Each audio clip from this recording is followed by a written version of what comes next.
করো, নামাজ পড়তে বলো। আর যখন 10 বছর বয়স হয়ে যাবে তখন তুমি মারো। আর কিন্তু আদর দেওয়া চলবে না, আর কিন্তু লালন পালন করা চলবে না, স্নেহ মমতা করা চলবে না।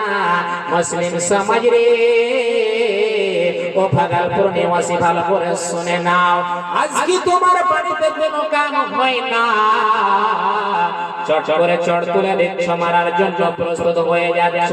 হতভাগা মুসলিম সমাজ, তুমি একবারও তুই ছেলেটাকে মারো না। বেটারে তুই নামাজ পড়লি কিনা, বেটারে তুই সালাত আদায় করলি কিনা, এটা তো আমরা সুযোগ করি না, আমরা বলি না, কিন্তু কামের জন্য মারতে পারছি, বেটার উপরে রাগ করতে পারছি।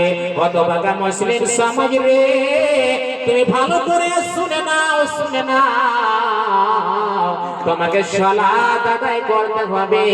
যে কোনো মোল্লা হোক না কেন, সালাত এত গুরুত্বপূর্ণ ইবাদত, এত গুরুত্বপূর্ণ ইবাদত। আল্লাহর নবী নবী মুহাম্মদ রাসূলুল্লাহ পড়েন সাল্লাল্লাহু আলাইহি ওয়াসাল্লাম, শেষকালে যখন নবী যাব অবস্থায় হয়ে গেছে, ওই সময় নবীজি এত জ্বর, এত জ্বর, এত জ্বর, এত জ্বর।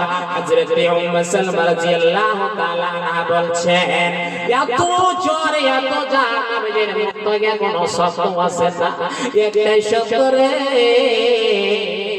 আসসালাত, আসসালাত ওয়া মা মালাকাত আইমানুকুম।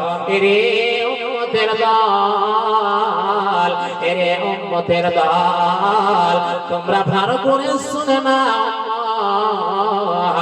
তোমরা নামাজ, নামাজ, নামাজ, নামাজ, তোমরা নামাজ পড়বে, নামাজ পড়বে, গোলামের উপরে অত্যাচার করবে না।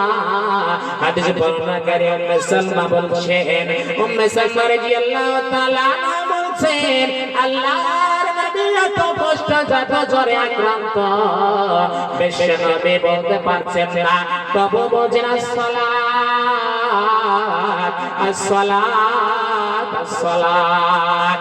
ওই আমার দিনের নবী।